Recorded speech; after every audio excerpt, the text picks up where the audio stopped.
Hello YouTube, this is Roy Dan on a beautiful day, and we're gonna go do a motorcycle review on the R3. I did one before, but it was more of a, this one I didn't really know how to edit then and things like that. You didn't really hear commentary from me.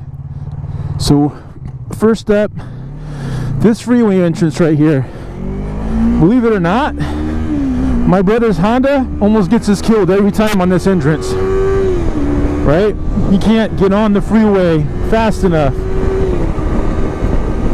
and every time he almost gets us killed, right? Because we're going to work, and this poor Honda Civic, or this poor Honda Element Pilot, whatever the hell it is, can't get up here the speed fast enough, and bad things start to happen. All right, sorry if it got a little loud right there. I just wanted to go out and do this portion of the trek. We're about to get off the freeway here in a second because I'm going to go in town and we're going to talk about the review. I just wanted to show you right there how this motorcycle has plenty of power to get on the freeway. More power than my brother's Honda.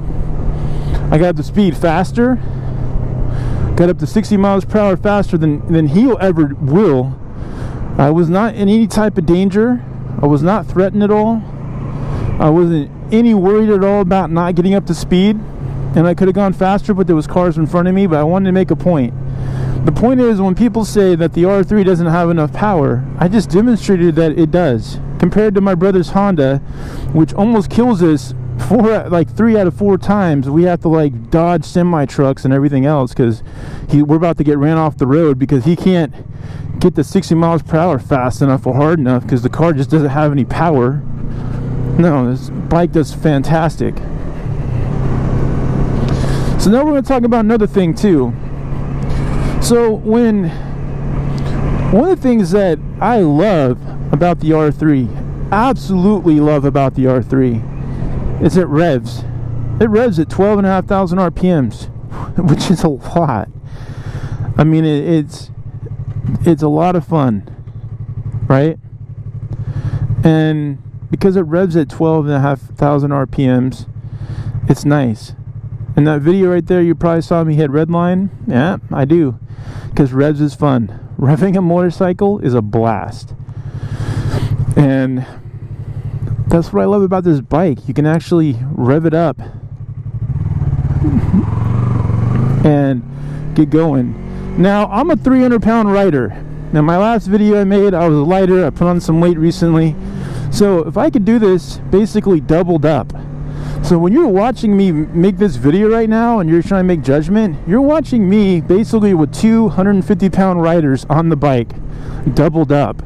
And if I'm having this much power at 300 pounds, you little guys, you yummy new little dudes, 120-pound wet guys, are going to have plenty of power.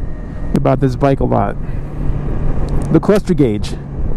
For a low-end bike, super awesome. Right? I mean, for an entry-level bike, oh man, you can't get any better than this. It has your gas, which, you know, before it was only reserved for like the higher end bikes, right? Having actual fuel gauge. And then we have like your temperature gauge, which wasn't really there either. And then we have what gear you're in. And then we have your speedo, your speed thermometer, how much fast you're going, and your trip mileage, which is at 1,463 because I haven't reset it in a while. So there we go, right? Again, very simple, awesome cluster with a shift light, which you've probably seen when I was getting on the freeway, how I revved it up, right? Pretty awesome. Now, the brakes. Now we're going to get into, we're going to talk about the good here for a little bit longer, and then we're going to talk about the bad and the things that I'm kind of neutral about.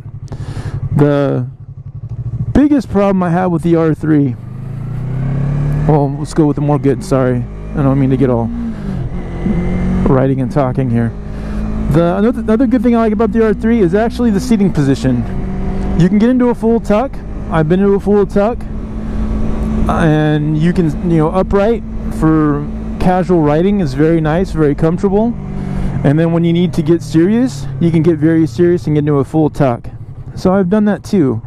And I enjoy the riding position. I've been on longer rides. I've ridden from the bay, from Vallejo to Bodega Bay and back, which is a decent ride, especially for being on a sport bike and being as big as I am. Usually bigger rides would be reserved for like cruisers and Harleys and those type of motorcycles, but it was really nice. Another thing to like about this motorcycle, about the R3, is how freely it revs. This bike revs a lot. I mean, it's rev happy. It will rev up. And because of it, you know, it's really cool. And it's a really nice bike. Right? And another thing I like about the R3 too is you can go out and you can drive the piss out of it and still not be like super illegal, crazy fast, right? And that's nice. That's like one of the things that I love about this bike the most, is that I can drive it the way I need to, and I can have fun.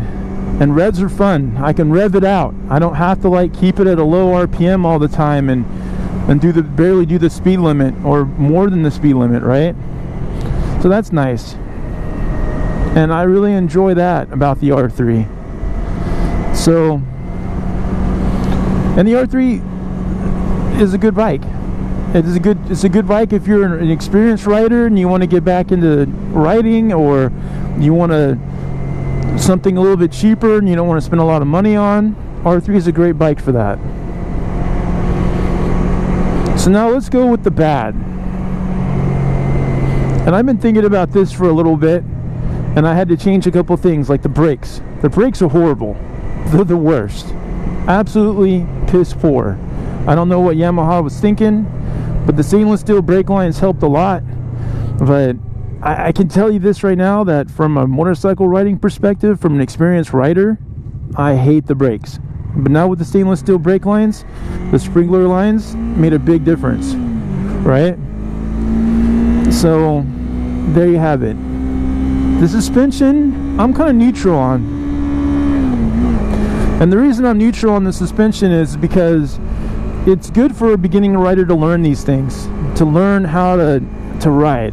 Because you get on a bigger bike, let's say you get on like a Ninja 600R or an R6 or any, you know, like a Yamaha CBR 600, and you're gonna be like, that suspension is gonna be so dialed in, it's track ready. And because it's track ready, you're gonna be going out and you're gonna be thinking you're better than you are, because the suspension is gonna be so awesome. Well, this suspension right here isn't that awesome, but it lets you know, it gives you feedback.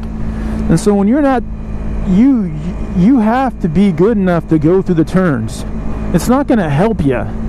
It's not going to be like, you know, you're on this motorcycle, the 600 or whatever, and all of a sudden you're on God mode because the bike's so good and it's track ready and you can make mistakes and it's so forgiving and it's going to carry you through the turn, even though you can't manage the turn yourself. And it gives people a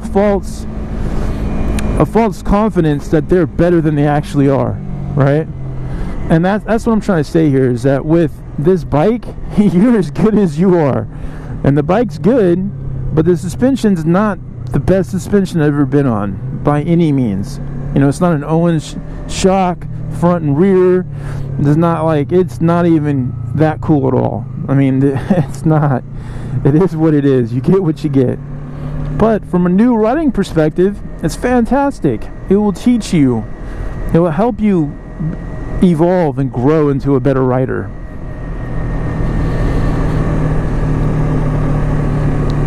The next thing that I don't care about this bike, the really bad, the tires. Bias ply tires, really, Yamaha? What's up with that? You know, I have no idea why they went with bias ply tires. I can't even tell you. Was it cheaper?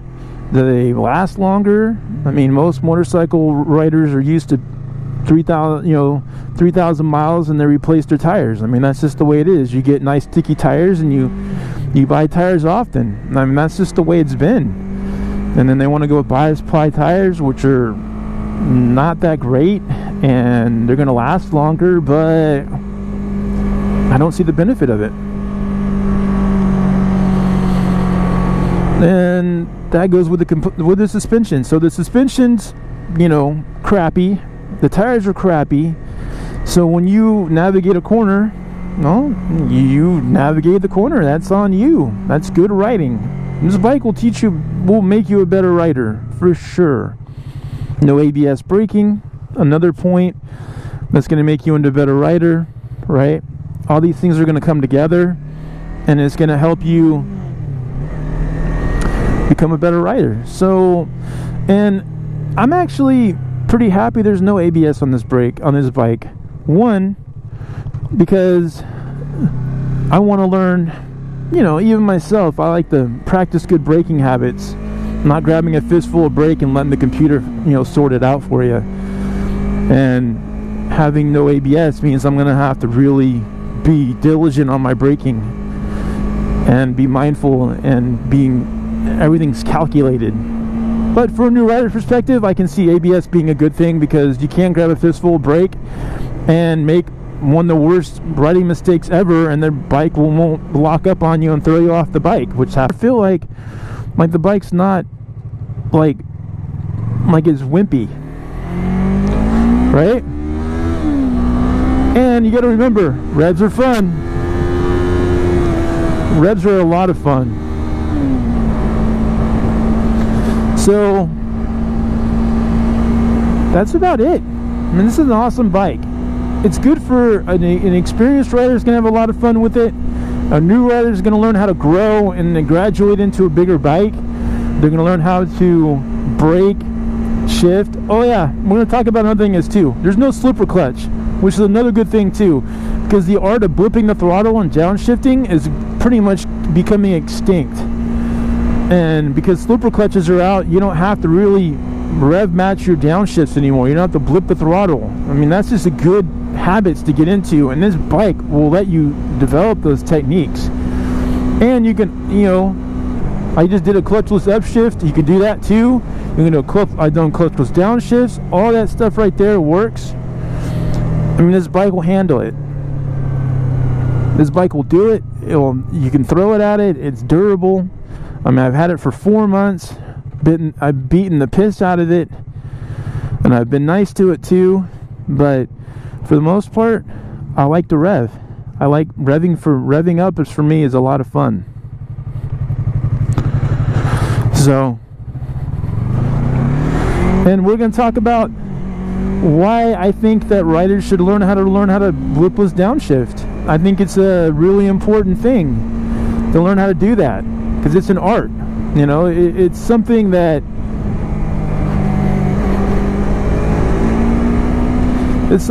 you as a new rider should definitely know, and definitely should be able to go out and be able to do, and that's to downshift without using a slipper clutch, right? And I think it's really crucial, and this bike will help you learn that. And if you look at it from those perspectives, where this bike's about learning how to ride, I mean, this is a rider's bike. I mean, there's not a lot of electronic aids. There's no stability control, no ABS, none of that stuff, right? It's just all you.